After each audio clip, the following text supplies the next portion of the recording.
c'est affreux. Imaginez que quelqu'un qui rentre chez vous, il commande une pizza, il a la pizza, il a le bon de commande de la pizza, on considère... On peut parler un peu plus fort, on considère que c'est chez lui. Non, enfin... Je te jure que c'est vrai. C'est ça. C'est vrai, ce que je te dis est vrai. C'est ça le problème, c'est que quelqu'un qui rentre chez toi, il commande une pizza, il a donc une preuve comme quoi il habite chez toi.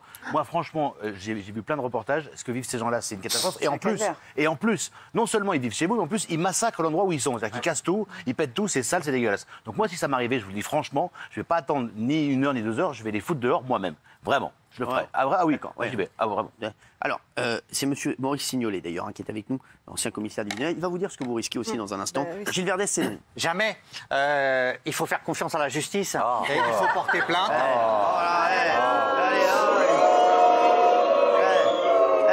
Il nous fait chier, lui. Problème. Il faut surtout pas le faire. Il faut appeler les forces de l'ordre qui viendront. Il faut faire des constats. Se faire justice soi-même, ça veut dire quoi alors ? Et un jour, si on est agressé dans la rue, on rend le coup. Chacun va en prison, c'est très risqué, il n'y a plus de limites. Il n'y a plus de loi, plus de cas, plus de limites. Jamais se faire justice soi-même. Monsieur Loire, tu sais combien ça coûte de faire un constat d'huissier ? Tu sais combien ça coûte de faire venir justement ces gens-là quand tu n'as rien, quand tu n'as pas d'argent ? Toi, tu peux, très bien, un constat d'huissier vient. J'ai dit porter plainte. Et après, il faut des constats d'huissier.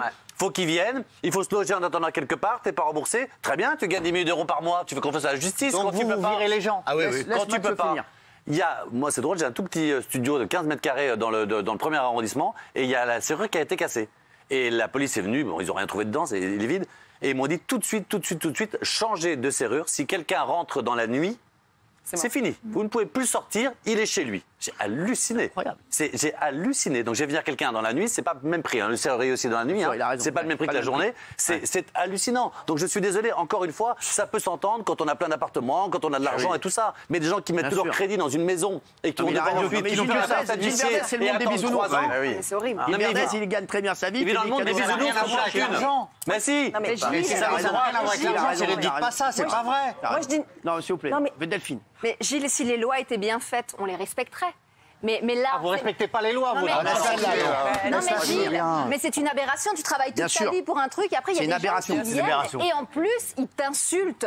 Ils te menacent quand tu veux récupérer ton dû. Mais c'est incroyable. Avant, on était en train de parler des règles de Miss France qui ont évolué. Mais faisons évoluer les règles de la France. Et nos chers politiques qu'on a réélus, on ne pourrait pas leur dire qu'ils jettent un petit coup d'œil sur toutes ces lois qui sont vraiment...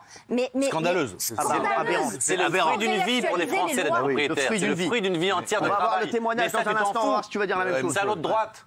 Ouais, non mais... Pourquoi ? Non, je veux un oui, là. Non mais m'a énervé, je veux un oui. C'est bien de suivre la loi, mais là la loi n'a aucun sens. La loi elle protège beaucoup trop les squatteurs et ce qui est insupportable dans leur démarche, la démarche de certains squatteurs, c'est qu'ils pensent que tous les propriétaires sont des gens extrêmement fortunés, qui s'en foutent complètement de ne pas pouvoir vivre chez eux, qui de toute façon ont 15 logements. Et malheureusement ce n'est pas la réalité. Les gens qui se font voler leur domicile, ils sont obligés de se rendre chez eux tous les jours pour négocier avec les squatteurs. Parfois il y en a qui vivent dans des tentes devant les maisons. Enfin c'est le monde à l'envers. Donc il faut que la loi change et évidemment que dans ces cas-là, il faut se faire justice soi-même. On peut attendre pendant des années parfois avant d'être relogé dans son propre logement, ça n'a aucun sens. Géraldine. Non mais évidemment que c'est un scandale absolu, que c'est l'enfer et que ça doit être juste vraiment horrible. Moi, je suis d'accord avec Delphine, je suis d'accord avec Mathieu, je suis d'accord avec Guillaume. Mais malgré tout, si on se fait justice soi-même, est-ce qu'on risque pas plus ? Est-ce qu'on va pas aller en prison ? On va pas se faire agresser. Ben si, parce que justement, on n'a pas le droit de se faire justice soi-même parce que la loi est mauvaise. Elle a raison, loi est mal faite. Il faut que ça évolue. Donc je pense qu'en l'état aujourd'hui, même si moi je pense que j'essaierai d'intimider les personnes, je demanderai à Mokhtar de me donner un coup de main. Bien sûr que... Bah donc c'est de faire justice soi-même. Mokhtar, il viendra que si c'est des Anglais. Mais en fait, le problème c'est que est-ce que moi je risque pas plus que si on squatte mon appartement ou un studio, c'est ça. Ça, la raison.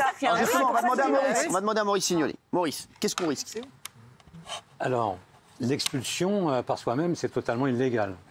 Depuis une loi de mars 2014, la loi Allure, expulser quelqu'un par soi-même, de son propre chef, c'est 3 ans de prison et 30 000 euros d'amende. C'est ça qui est fou, quoi. C'est quand même dingue. C'est ça qui est dingue, c'est que la loi est c'est qu'eux, ils risquent moins que nous. La loi a quand même évolué. Je vous écoutais en disant il faut changer la loi, etc. La loi a évolué. En décembre 2020, une nouvelle loi, la loi ASAP, d'accélération et de simplification de l'action publique, a été mise en place, justement pour remédier à tout ça.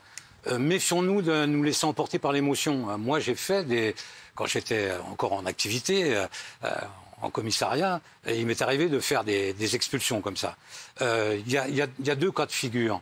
Il y a des cas désespérés, voire désespérants. Et il y a des cas où c'est vraiment la malhonnêteté. Moi j'ai vu un squatteur, il y a le propriétaire qui est venu pour lui dire voilà gentiment il faut partir. Il a appelé la police le squatteur. Ouais. Oh, bah oui. C'est le canard. Il avait raison. Il est dans son droit. Il a raison. Il avait raison. Mais comment vous vous énervez pas? Moi, c'est j'ai vu un squatteur, il fait ça. À un moment, il y a des dérives. Oui, mais la loi a nettement évolué quand même. Hein. Reprenons quand même la généalogie des choses. Pourquoi est-ce que cette loi était préservée énormément de locataires?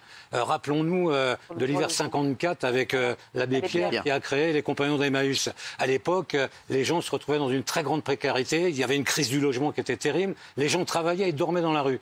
Et donc, tout à fait légitimement, on a protégé au maximum le locataire qui pouvait à un moment donné se retrouver à ne pas payer son loyer, etc. Parce que le mot squatter, en termes de loi, de droit, ça n'existe pas. C'est un terme qui a été inventé par des journalistes. Hein. On parle d'occupant sans titre, sans droit ni titre d'un bien d'autrui. Voilà. Et donc on a voulu à l'époque préserver des gens honnêtes qui se retrouvaient dans une très grande précarité. C'était pertinent. Au fil du temps, les choses ont évolué. C'est les gens d'une très grande précarité, etc. Bon, il en existe encore, c'est certain, mais il y a également aujourd'hui des gens d'une très grande malhonnêteté. Alors il suffit par exemple de venir dans un logement, de changer la serrure, de s'inscrire au gaz, d'inscrire les enfants à l'école, et c'est terminé. Incroyable. Vous en avez pour des années. Comment ça se fait? C'est incroyable ça. C'est comme ça, mais parce qu'on est dans un état de droit. Je ne sais pas si on ne devrait pas parler plutôt d'un état des droits. Alors, en parlant de squat, on va revenir sur le débat dans un instant, mais on va recevoir Élodie et Laurent, un jeune couple qui, du jour au lendemain, ils sont passés du rêve au cauchemar. Ils ont acheté une maison à Ollainville, dans l'Essonne, à une trentaine de kilomètres de Paris. En mai dernier, après des années de travail et d'heures supplémentaires pour pouvoir se payer une maison, Élodie et Laurent signent enfin chez le notaire. Évidemment, ils sont hyper heureux et vous allez voir ce qui va se passer. Petit récap, ils sont avec nous juste après. Élodie et Laurent sont les terribles victimes de ces squatteurs. Une nouvelle affaire de maisons squattées. Tout est compliqué, malgré les lois qui existent. Alors qu'ils ont signé l'acte de vente de leur maison en Essonne, impossible pour eux de poser leur carton. Voilà, ils ont changé les clés, donc je peux rien faire, c'est fermé. Le cauchemar est bien réel. Une famille avec 4 enfants squatte leur nouvelle maison. Depuis ce jour, rien à faire pour le couple qui vient d'engager une procédure pour tenter de déloger cette famille. Mais Élodie et Laurent le savent, les procédures peuvent être longues et il est impossible pour eux d'agir seuls. Ce soir, ils ont décidé de témoigner dans TPMP pour tenter de récupérer leur maison. Merci d'être là. Merci beaucoup. Merci de nous recevoir. Merci Élodie et Laurent, des propriétaires victimes de squatteurs. On va revenir sur toute l'histoire. L'histoire est dingue d'Élodie et Laurent. On va reprendre l'histoire. Depuis le début, vous travaillez dur pour mettre de l'argent de côté, vous achetez une maison. Depuis combien de temps vous économisez tous les deux? Ça fait 2 ans au moins. 2 ans, alors, au moins, bon, là, pour avoir déjà un petit pécule, pour pouvoir avoir un crédit. Vous payez un crédit? Oui. Bien sûr, sur la maison, donc vous payez un crédit pour que d'autres en profitent. C'est ça. Vous décidez d'acheter un bien, vous visitez cette maison. Voilà, donc qu'est-ce qui se passe? Vous visitez la maison, vous aimez bien la maison, tout va bien? C'est ça, on visite la maison en septembre dernier. D'accord. On s'y rend plusieurs fois, on visite, on kiffe. Ouais. On kiffe. La maison est vide, complètement vide. Il y a un matelas au sol. D'accord. Voilà, je la visite plusieurs fois, tout va bien. Jusque-là, tout va bien. D'accord. Donc là, vous décidez d'acheter la maison, vous faites une offre, l'offre est acceptée, vous faites un crédit, et vous avez la maison à disposition à partir de quand? Oui, donc c'est ça. Vous avez eu les clés quand? Le jour de la signature. Le jour de la signature.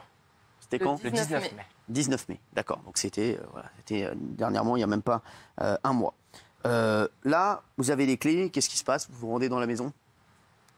C'est ça. Donc là, qu'est-ce qui se passe? On y va tout de suite. Bien sûr, bah oui, normal, vous avez envie. Bah oui. Prévu, oui. J'avais des copains qui étaient avec moi, on avait prévu de faire un barbecue.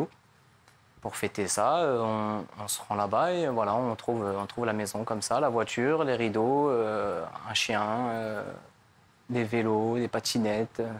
Ouais. Donc là, je suis surpris. C'est normal. Bah voilà, et je demande un petit peu j'ouvre le portillon, je rentre, je vais toquer, je demande explication. Bonjour. Donc là, vous tombez sur qui? Je tombe sur un enfant, je demande à voir un des parents. Il est sorti et on s'est expliqué. Il m'a dit qu'il avait acheté cette maison. Le monsieur vous a dit qu'il avait acheté cette maison? Ouais, c'est ça. Il a acheté la maison. Donc là, je comprends pas. Je dis, moi aussi, je l'ai acheté. Voilà, j'ai les papiers. Je comprends pas. Et de là, je lui demande de me présenter des papiers. Il me montre une promesse de vente. Une promesse de vente. Je dis, mais ça, ça fait pas... Bien sûr. C'est rien, une promesse de vente. Voilà. Je dis, comment vous l'avez payé? Je l'ai payé 120 000 € en espèces.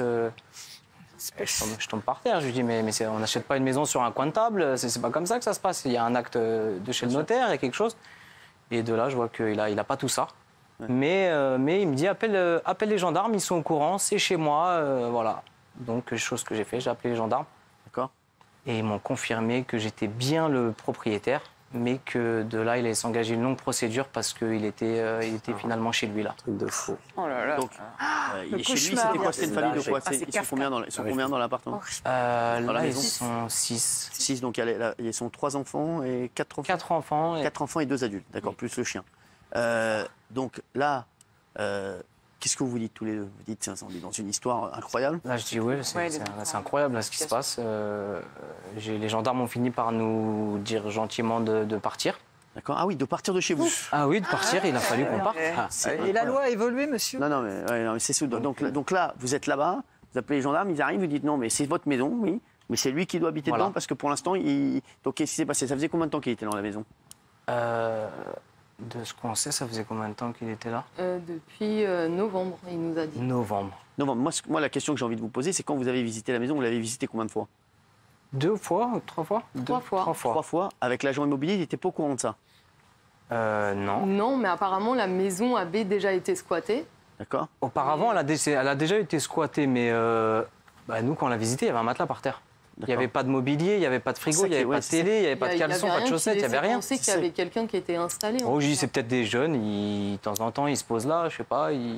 Mais donc, vous avez essayé d'en parler avec l'agent immobilier, s'il était au courant de ça ou pas du tout? Non, parce que le prix était intéressant. On a voulu nous accélérer un petit peu, limite, pour acheter. On n'a pas trop voulu ébruiter que le prix était... Enfin, nous, ça nous convenait, le prix. Vous l'avez trouvé comment, la maison? Vous avez... Une connaissance qui nous a ramené par l'agent immobilier.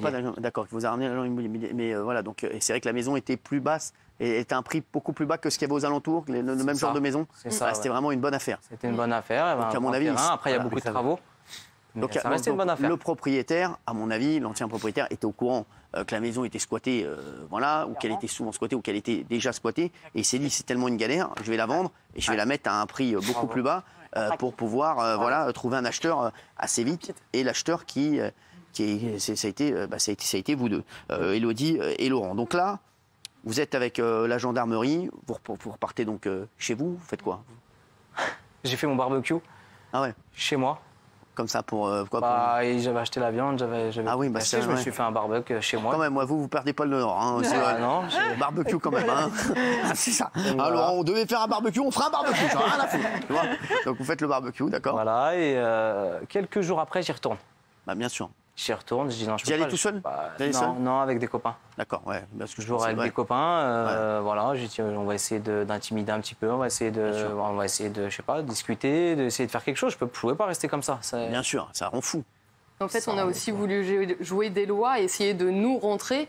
Et en fait, on s'est dit qu'une fois, nous, on allait être rentrés, peut-être qu'ils n'allaient pas pouvoir nous sortir, étant donné qu'on est les vrais propriétaires. Donc vous avez essayé ça? Vous avez essayé d'y aller, de guetter quand il n'y avait personne à la maison? Non, même pas quand ils étaient là. Je suis rentré, je me suis dit, je vais escalader, malgré le chien, malgré qu'il soit là, et je vais ouvrir le portillon, et puis on va se mettre dedans, on va appeler les gendarmes.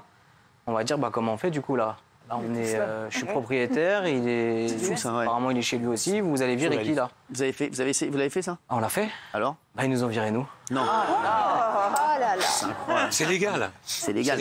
Mais la loi, c'est n'importe quoi. En fait, la loi, elle rend fou. La loi est illégale. Mais la loi, elle rend fou. Moi, c'est du genre de truc qui me rend fou pour vous. Je deviendrai fou, je vous dis la vérité, c'est incroyable. Donc là, vous rentrez chez vous, vous refaites un barbecue? Non, parce que là, il n'y avait pas de barbecue, mais... Donc là, vous rentrez chez vous, mais vous dites l'affaire, elle va jamais se terminer. Pour moi, c'était fini. C'était fini. Vous êtes dit quoi alors à ce moment-là? Qu'on allait en avoir pour des années. En plus, vous aviez payé les crédits de la maison. En plus, vous aviez votre ancienne habitation, vous étiez en location? On est toujours en location. Vous êtes toujours en location, exactement. Vous êtes toujours en location, donc là, vous payez les deux. Donc là, c'est l'enfer. Vous faites quoi dans la vie? Actuellement, je suis sans emploi. Et vous, Élodie? Je travaille dans un laboratoire. D'accord. Non, mais c'est un cauchemar. Donc là, ensuite, qu'est-ce que vous faites? Vous y allez avec vos potes, comme vous m'avez dit, et qu'est-ce qui se passe? Bah ouais, donc là on y a été, on s'est refait virer. Vous sonnez quand vous sonnez, vous dites Non, là je sonnais plus, là je suis escalade. Ah, d'accord, vous escaladez, vous arrivez avec vos potes et là qu'est-ce que vous voyez qui? Vous voyez le père de famille Non, la femme en premier. D'accord. Il n'était pas là, elle a appelé, elle a dit qu'on était un petit peu nombreux. Du coup, ils ont ramené aussi des copains à eux. Ah là là, un jour ils ont ça ramené aussi des copains à eux. Bon, il n'y a pas eu trop de soucis, ça a chauffé un petit peu, mais rien, en soi rien. Et on a fini par être virés aussi, on est rentré. Donc là, ils vous ont dit quoi? Ils vous ont dit c'est chez nous, on ne bouge pas d'ici? C'est chez nous, on ne bouge pas. Quoi? Donc il n'y a rien à faire, on ne bougera pas d'ici? On ne bougera pas. Fais ce que tu veux, monte, descends, je suis chez moi, il m'a dit. D'accord. Voilà, donc de là, on parle un petit peu avec le gendarme, on dit mais comment on va pouvoir régler cette histoire-là? Comment que ça va se finir? Parce qu'au bout d'un moment, il va falloir faire quelque chose. Venez déposer une main courante. Alors, mais une main courante, on fait quoi avec la main courante? Bon, on a déposé une main courante, on a fait constater un huissier. L'huissier est venu, il a constaté. Donc il a constaté quoi? Il est venu où? Il est pu rentrer dans la maison? Il n'a pas pu rentrer? Non, il est venu à l'extérieur. D'accord, il vient à l'extérieur, il a fait quoi? Il constate, il vient, il a parlé avec les gens. Ouais. Et voilà, il écoute ce qu'ils avaient à leur dire. Et voilà, après il rédige un rapport qui nous a transmis et il nous a dit qu'il allait engager une procédure. De là, il me dit il faut aller porter plainte. La main courante ne suffit pas, il faut aller porter plainte. Je vais à la gendarmerie, j'essaie de porter plainte. Ils ne veulent pas prendre notre plainte. Quoi? Pourquoi? Ils ne veulent pas prendre notre plainte parce qu'ils seraient arrivés avant que ce soit notre domicile. Oh putain. Quoi, donc, le 19, quand je suis arrivé, ils étaient déjà là. Donc ça signifie que lorsque j'étais en train de signer, ils étaient déjà là. Donc avant que ce soit réellement chez moi, ils étaient déjà là. C'est incroyable. Donc ils vous disent quoi? Non, mais ils vous disent quoi? Ils vous disent non, on ne peut pas prendre votre plainte. On ne peut pas prendre votre plainte. Mais on fait quoi alors? On fait quoi? C'est ce que je leur demandais. Qu'est-ce qu'on va faire? Qu'est-ce qu'on fait? Comment que ça va se finir? On se retourne contre qui?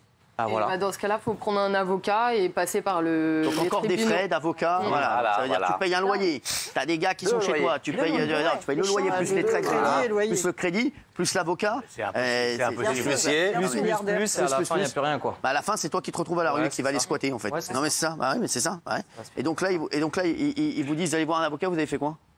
Non, je n'ai pas été voir l'avocat. Je parlais avec l'huissier, je me suis renseigné un petit peu et j'ai contacté les médias. Vous avez bien fait. J'ai bien fait. Bien sûr, vous avez contacté les médias, vous avez dit c'est la dernière chance, il faut qu'on vous me médiatise cette affaire. Chance, parce que sinon. Médiatise cette affaire, c'est incroyable. Alors, juste, on va revenir, vous allez nous raconter la fin de l'histoire dans un instant. Vous dites que vous l'avez acheté 140 000 € et eux, ceux qui squattent, ils disent qu'ils l'ont payé 120 000 € en espèces. C'est ça, en fait. Est-ce que cette histoire est vraie ou est-ce qu'ils ont acheté la maison ou pas du tout? Jamais. Moi, je pense pas. Après. À qui il l'aurait acheté? Au même propriétaire? Non. Il avait acheté de la personne qui a. À qui il l'aurait acheté en fait? À une personne à qui la maison n'a jamais appartenu. Donc peut-être un autre squatteur. En fait. Peut-être un autre squatter. C'est ça qui leur a fait un faux truc, qui a pris 120 000 €. Non, mais à mon avis, l'histoire, c'est ça, c'est qu'il y avait un autre squatter. Ou bien il a bluffé, le gars. Oui, Je crois pas, il a bluffé. Même si tu vas voir, on ne peut pas payer quelque chose au-delà de 1 000 €. Comment on achète 120 000 € en espèces? Même si tu vas voir les gendarmes à 120 000 € en espèces, les gendarmes, ils auraient dit au mec, c'est qui le gars qui t'a donné 100 000 €? C'est de blanchiment d'argent. Moi, je pense que c'est du bluff. Moi, je pense que c'est du bluff. Il n'a rien acheté du tout. Ils ont acheté 120 000 € en espèces. Bah oui, 120 000 €, il faut les trouver. T'en as qui les ont, t'en as qui les ont. Gilles Verdez les a, oui. Pas les plus honnêtes, hein. Donc là, il y a un autre truc. Il y a quelqu'un qui nous demande aussi sur les réseaux, Cyril Hanouna, donc je ne comprends pas, l'état des lieux n'a pas été fait avant la signature. Triste vraiment, j'espère qu'ils retrouveront vite leur maison. Mais l'état des lieux, c'est vrai, il a été fait ou pas? Non, il n'y a pas eu d'état des lieux. Tu fais, mais attendez, tu fais l'état des lieux, mais entre le moment où tu visites la maison et le notaire, il y a les 3 mois. Il y a toujours les 2 mois et demi, 3 mois. Il suffit qu'il arrive juste 48 heures avant qu'ils aillent chez le notaire. C'est terminé, rideau, tu l'as pas ta maison. Toi, tu crois que tu es venu il y a 2 jours, tu es passé devant avec ta voiture, tu dis regarde chérie, ici on va mettre ça, ici on va faire ça. Tu vas chez le notaire, c'est ce qui s'est passé. Tu viens plusieurs fois voir la maison, là je vais faire des travaux, je vais changer la clôture, mais quand tu vas chez le notaire, ils sont déjà rentrés. Alors, c'est ça il paraît que fou. Le squatteur vous a proposé 5 000 € pour en espèces. C'est ça. Non, c'est pas ça. Il demande 5 000 € pour partir. Il vous demande 5 000 €. Donc il a pas donné 120 000 €. Oui, donc il n'a pas donné 120 000 €. Donc il n'a pas donné 120 000 €. C'est ça. Là, on a la réponse. Il lâche une maison qu'il a achetée 120 000 pour 5 000. Ça y est, c'est bon. On a une admiration. Là, c'est une belle affaire. C'est une belle affaire. Non, mais donc il vous a demandé 5 000 € pour partir. C'est ça. Tout à l'heure, il m'a demandé. Il m'a dit, il a été en rendez-vous avec le maire. Ouais. Il était en rendez-vous avec le maire. Il était en rendez-vous avec le maire. Et en revenant de chez le maire, je l'interpelle, je dis alors, qu'est-ce qui se passe? Voilà, vous allez partir. Oui, c'est bon, j'ai compris, je me suis fait arnaquer, j'ai des faux papiers. Et là, il me fait comprendre, il me dit, je dis, comment? Je dis, il me dit, dans un mois, je m'en vais. 5 000. Il y a même un délai. 5 000. 5 000 et un mois. C'est même pas immédiat. Mais c'est un mois. C'est une énorme problème, c'est incroyable. Mais en fait, il ne s'est pas du tout fait arnaquer, c'est un mytho, non? Oui, bien sûr. Le bout de papier qu'il a, c'est fait à l'ordinateur, il n'y a pas d'en-tête, il n'y a rien, il a 3 pauvres feuilles chiffonnées. Et il a été voir le maire le connaissait? Il le connaît? Le maire est au courant de l'affaire, oui. Ouais, il lui a dit quoi, le maire? Je ne sais pas trop ce qu'ils se sont dit. Parce que nous, on a été voir le maire également. D'accord, bien sûr, oui. Qu'est-ce qu'il vous a dit, le maire? Qui nous soutenait, mais qu'en soi, il ne savait pas réellement quoi faire, lui, dans cette situation, qu'il ne pouvait pas intervenir directement sur ça. C'est la préfecture qui intervient. À un moment, vous avez pensé à les sortir Manu. Il y a des enfants, c'est compliqué, il y a des enfants. Non, mais la question, elle est simple. Voilà. Ouais, je suis d'accord. Moi, j'y ai pensé, oui. Oui ou non? Oui, normal. Oui, mais forcément, oui. C'est humain. Vous avez pensé quoi? Vous avez dit, on va les sortir Je vais les sortir, je vais venir, et puis au lieu de discuter, je vais les inviter à sortir. Et ça aurait été une mauvaise solution. Hein. Oui, la difficulté, c'est que ça n'était pas votre domicile. Vous êtes propriétaire du bien, certes, mais ce n'est pas votre domicile. Au terme de la loi, un domicile, c'est un endroit où on habite réellement. Ouais. C'est-à-dire avec des meubles, avec du linge, etc. Et en réalité, ce n'est pas votre domicile. Alors que lui, si. Aussi incroyable que ça puisse paraître. Et sans titre. Donc, d'où la réponse des gendarmes. D'où la réponse des gendarmes qui était... ça m'énerve encore plus. C'est pas possible. Oui, mais d'où la réponse des gendarmes qui était tout à fait légitime. Juste, est-ce qu'il y a eu déjà des cas, et moi je vous dis, il ne faut pas du tout le faire, les dolés, je sais pas, est-ce qu'il y a eu déjà des cas où il y a des mecs qui sont venus, ils les ont sortis, et qu'après, bon voilà, ça c'est pas... Voilà, parce que le squatter peut aller porter plainte là, dans ce cas-là? Écoutez, je suis en retraite maintenant, je peux le dire, je l'ai fait. Ah d'accord, voilà. Donc il y a prescription. Il est incroyable. Voilà. Il est incroyable, monsieur Simonet. Quoi, c'est vrai? Il y a prescription, on ne poursuivra plus. Donc, il y a longtemps, ça m'est arrivé. Hein. Ah ouais, vraiment? Oui, parce que quand même, la mauvaise foi, bien sûr. On a une tête de canard, des pattes de canard, parce qu'on a un canard. Hein. Racontez-nous, alors, qu'est-ce que vous... Comment? Qu'est-ce qui s'est passé? Racontez-nous. Parce que vous avez des cas désespérés. Je vous l'ai dit tout à l'heure en la forme liminaire. Il y a des cas désespérés, désespérants, et puis il y a des escrocs patentés.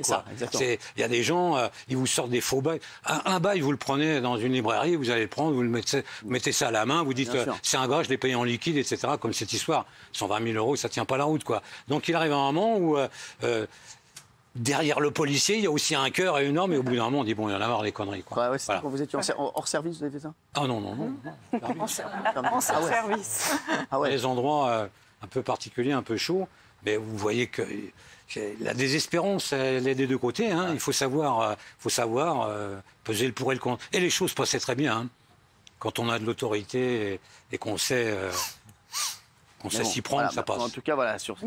Mais je ne le recommande pas, bien évidemment. C'est totalement interdit par la loi. Exactement. Et je vous le dis, tous ceux qui nous regardent, ceux qui ont, s'il se trouve que voilà, il y a des squatteurs, vous ne le faites pas parce que là, ça sera encore plus un drame. Imaginons si vous prenez 3 ans de prison et 30 000 € d'amende, là, ça serait la catastrophe. Dans les 48 heures, quand vous êtes en flagrant délit, il n'y a pas de problème. D'accord. Voilà. Prévenez la police ou les gendarmes. Les gendarmes, si effectivement ça s'est passé dans les 48 heures, ils interviendront. Au-delà des 48 heures, ils n'interviendront pas.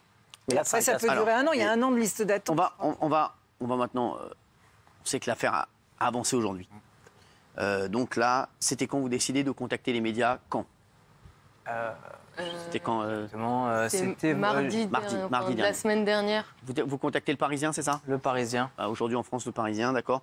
Vous leur dites quoi? Vous leur racontez votre histoire? Voilà, je laisse mes coordonnées, il me rappelle, je raconte l'histoire. Il me dit l'histoire m'intéresse, est-ce que je peux venir? On va faire un petit article. Donc il est venu, il a fait un article. Derrière, j'ai été contacté de nouveau par le Parisien, mais au service vidéo. On dit ça nous intéresse, on va faire un petit reportage. Et là, ça a explosé. Là. Donc qu'est-ce qui s'est passé ensuite? J'ai été contacté par tous les médias. Et là, ce soir, il y a eu un tweet du ministre de l'Intérieur, Gérald Darmanin, qui vient de dire que cette situation est inacceptable. Donc, nous demandons immédiatement, immédiatement au préfet 91 d'engager la procédure de l'article 38 de la loi Dalo pour une évacuation rapide des occupants illégaux. Donc il y a l'article 38. Qu'est-ce que c'est? C'est ça, c'est la dernière loi.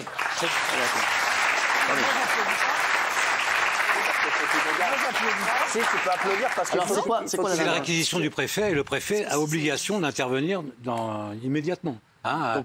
Le préfet va adresser une obligation de partir, une mise en demeure de partir, et la personne a 48 heures pour partir. Si dans les 48 heures, il n'a pas dégagé, le préfet peut intervenir à tout moment. Alors, il y a des cas où le préfet va moduler un petit peu, parce qu'il y a des cas... ça a été tellement médiatisé que là, à mon avis... Voilà, par contre, là, je pense que la démarche a été bonne, hein, prévenir les médias, etc. Donc là, ils vont recevoir quand, demain? À mon avis, demain ou après-demain, le préfet va intervenir. Donc ça veut dire que ce week-end, ils pourront être dans leur maison. Ah bah c'est super. J'espère pour eux. A priori, qu'est-ce qui pourrait se passer? Ce qui pourrait se passer, eh ben exactement l'inverse de ce qu'ils ont fait. C'est-à-dire que la famille qui est là-bas sur place avec 4 ou 5 enfants, d'après ce que j'ai compris, alerte les associations, demande l'intervention de certains médias en se faisant passer pour des malheureux, et vous allez voir, la situation va se retourner. Moi, je trouve ce tweet-là très courageux, mais méfiance.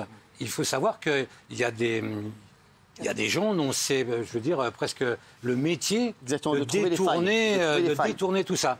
Donc prudence. Donc ouais, parce que vous pensez... Il y a 4 enfants. Ça peut être dans un mois en plus. Ils sont petits les enfants. Il y a un délai. Hein. À l'issue de la mise en demeure du préfet, on a 2 mois pour demander à faire annuler la décision du préfet auprès du tribunal administratif. Donc ils peuvent très bien le demander.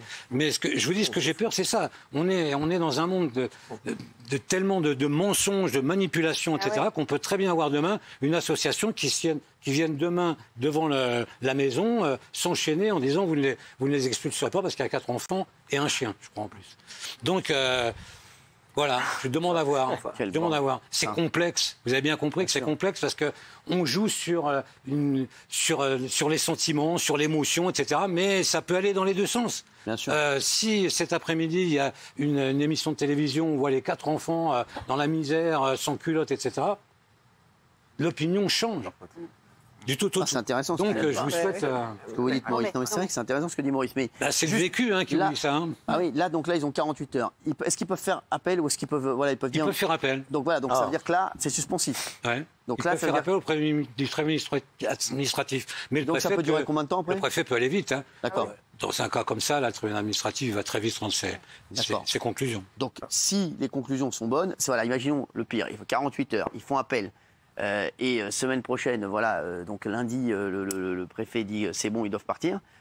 Qu'est-ce qui se passe? Donc là, les autorités peuvent venir les sortir de... Tout à fait, 6 h du matin, les gendarmes, ils viennent, ils disent maintenant, il faut partir, quoi. D'accord. Alors généralement, on vient avec des déménageurs pour emmener tous les meubles qu'il y a et les mettre chez le garde-meuble. Dans un box. C'est incroyable. Mais je vous dis, je vous alerte, on peut très bien avoir un retour de manivelle. Il faut être prudent. Alors, Gérald Darmanin a encore tweeté il y a 20 minutes, il a dit suite à notre instruction, un arrêté de mise en demeure a été pris ce jeudi, donc c'était ce jeudi, par le préfet 91 afin d'expulser la famille des squatteurs. Cette situation inacceptable va prendre fin et les véritables propriétaires vont pouvoir retrouver leur maison.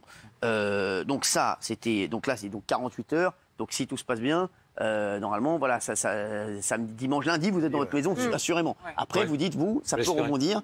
Et ça, qu'est-ce qu'il ferait le ministre de l'Intérieur? Il fait quoi dans un cas comme ça? Vous savez, c'est très bien d'avoir fait ce que vous avez fait. C'était la meilleure solution. Souvenons-nous de ces retraités qui avaient récupéré leur logement. C'est exactement, ils ont fait la même démarche. Mais je vous dis, méfions-nous. Enfin, je ne voudrais pas non plus en parler ce soir. Il ne faut pas donner des idées. C'est ça. Mais je vous dis d'expérience, j'ai vu des cas vraiment où la malhonnêteté était flagrante. Mais moi là-dessus, c'est tellement médiatisé. Je pense que l'opinion publique est tellement pour Laurent et Élodie que je déconseille à ceux qui veulent encore se mettre au travers Il y a des associations dont c'est le quotidien. Mais là franchement c'est indéfendable. Qu'est-ce que vous en pensez vous y croyez maintenant, Laurent et Élodie? Vous y croyez? Vous dites encore ça va être encore tant que vous n'êtes pas dedans, vous n'y croyez pas? Tant que je suis pas dedans, j'y crois pas, moi. Vraiment, là pour l'instant. Je suis très content de ce qu'a fait Monsieur le Ministre. Mais tant que je suis pas dedans, pour moi, ce sera pas fini. D'accord, vous dites. C'est pas fini. On vient de le dire, il y a des recours, il y a des Tant que je suis pas dedans, ça donne de l'espoir, bien sûr. Bien sûr, l'affaire, elle a avancé incroyablement. Donc là, vous allez attendre quoi, 48 heures? Sur le papier, c'est marqué même 24 heures. Ils sont invités à quitter les lieux dans 24 heures. Il y a l'heure, c'est 17h05 aujourd'hui. Donc demain Demain, 17h05, ils sont censés avoir quitté les lieux. Vous allez nous tenir au courant quand même demain? Bien sûr.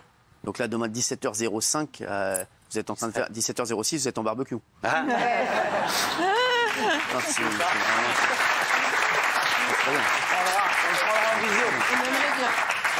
on aimerait bien. On a 48 heures pour expulser, mais pas dans les premières 24 heures. Ah, d'accord. C'est-à-dire qu'on laisse ces premières 24 heures à la personne pour partir d'elle-même. D'accord, donc c'est ça, voilà, pour partir d'elle-même. Et sinon, c'est 48 heures. Voilà, donc, oui, Gilles. Comme il y a 4 enfants scolarisés, il va falloir que la poursuite des études scolaires soit assurée. Et comme il y a 4 enfants, il va falloir, au moment de l'expulsion ou juste après, qu'il y ait un relogement de la famille assuré par les autorités. Donc le délai, il est parfait, j'espère pour vous.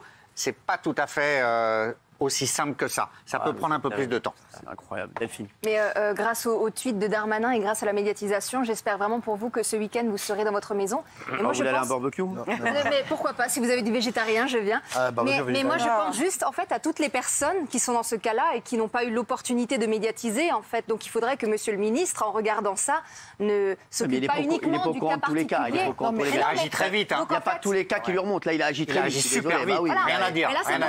Mais bon, là, en parlant de ce cas-là. C'est la base qu'il faut traiter. C'est la base qu'il faut traiter. Parlons de ce cas-là, surtout la loi qu'il faut traiter pour moi. C'est la loi. Mais il n'est pas ministre de la Justice, Gérald Darmanin. Il ne peut pas être partout non plus. Oui, mais quand même. Non, mais c'est vrai. Voilà, non, il est ministre de l'Intérieur. Pour l'instant, voilà, il n'est pas. Mais c'est beaucoup du domaine de l'administratif quand même, tout ça. Bien sûr. Tout ça, c'est beaucoup de la compétence du préfet, donc de l'administratif. Donc là, on rappelle, demain, 24 heures, normalement, ils doivent partir à 17h05. Mais ils peuvent rester, en fait, ils peuvent être expulsés que 48 heures après. Donc ce serait, ce serait donc samedi à 17h05. Si ils ne partent pas samedi, là, ils peuvent être expulsés. Mais comme a dit, voilà, il ne faudrait pas que l'opinion publique se retourne. Et que ça fasse un trouble à l'ordre public. Et dans ces cas-là, le préfet pourrait surseoir. Il est obligé d'entériner la décision du ministre, sauf s'il y a trouble à l'ordre public. Et le fait que des enfants soient dans la nature peut être un trouble à l'ordre public. Mais bon, moi je vais vous dire, le fait qu'il ait demandé 5 000 € déjà, c'est pas bon. Bien sûr. Ça y est. Bien sûr. Et il a fait ça parce qu'il a su que le ministre... Bien sûr, parce qu'il a su que ça bougeait. Il vous a dit, bon, je vais vous donner 5 000 €. Il a dû entendre. Le maire a dû lui dire, de toute façon, là, ça y est, il y a le ministre qui s'en mêle. C'est perdu, c'est fini, vous allez sortir. Donc il y a une loi qui fait qu'ils peuvent vous sortir. Donc il s'est dit, je vais lui proposer 5 000 €, au moins que je prenne 5 000 € avant de partir. Mais le truc, c'est que là, je ne vois pas comment l'opinion publique pourrait se retourner après la proposition de 5 000 €, encore malhonnête de 5 000 €, je suis désolé. Voilà, donc là, à mon avis, j'espère que ça devrait aller. Vraiment, En plus, j'ai l'impression que vous discutez beaucoup avec lui. Bah, j'essaye. Non, vous êtes resté vachement courtois, j'ai l'impression. Ah oui, oui, vraiment. Je pense. Vraiment. On m'a vivement conseillé de rester courtois et gentil. Donc c'est ce que j'ai fait. Et Élodie, vous n'en pouvez plus. Je suis sûr que vous avez dû dire à Laurent, il faut les sortir, on n'en peut plus là. Ouais, j'ai pu essayer de le raisonner. Pourquoi ? Parce que de lui-même, il les aurait peut-être sortis. Ouais. Mais oui, forcément. Enfin, depuis le 19 mai, on pense qu'à ça. On ressasse, on imagine les plans les plus improbables pour essayer de récupérer les lieux. Après, tout le monde nous dit aussi que ça peut se retourner contre nous. Donc on fait tout pour... Mais ouais, c'est... Elle est dans quel état la maison là ? Ah là, c'est ça. Pour l'instant, ça va à peu près. Bon, il y a des rats qui sont arrivés, c'est sale. Bah, regardez, là, voilà. Ils vont tout péter en partant. On a vu des rats aujourd'hui. Vous avez vu des rats aujourd'hui, c'est la première fois. Ouais. Donc là, déjà, il va y avoir encore un travail. Et puis à la base, la maison n'est pas, est pas aux normes surtout, que ce soit la plomberie, l'électricité. Il y a encore de l'amiante au niveau du sous-sol. Enfin. Vous avez des enfants ? À la base, il y a beaucoup de travaux. D'accord, donc là, vous allez mettre la maison d'équerre, si vous pouvez la retrouver, et évacuer les rats. Donc là, même si vous y allez, bon, il y a du boulot, quoi. Ah là, il y a du boulot. Il y a du boulot. Ouais. Bon, si je reprends possession des lieux, c'est déjà bien. Mais quand vous allez faire, parce que vous êtes encore en location, donc là, vous allez aller direct à la maison si demain, voilà, à 17h05, ils sont partis. Là, vous êtes dans la maison, vous bougez plus. Moi, j'y vais immédiatement, je bouge plus. Même s'il y a des rats et tout. Il y a des rats, on va dormir ensemble, c'est pas grave. Ah ouais, ça. Bon, très bien. On vous souhaite, en tout cas, vous nous tenez au courant demain. Vraiment, vous nous dites comment ça s'est passé. Et vraiment, j'espère qu'il n'y aura pas de mauvaises surprises et que ça va pouvoir se faire. Élodie, on vous invitera au barbecue. Avec plaisir. Écoutez, avec plaisir, j'adore la merguez. Voilà. Merci Élodie et Laurent. Et franchement, vous gardez le sourire, vous êtes formidables. Ouais, et on a tellement envie que ça se passe bien pour vous. Vraiment, on va vraiment suivre cette affaire et on en reparlera s'il faut encore, si ça se fait pas, pour vraiment que ça rebouge encore.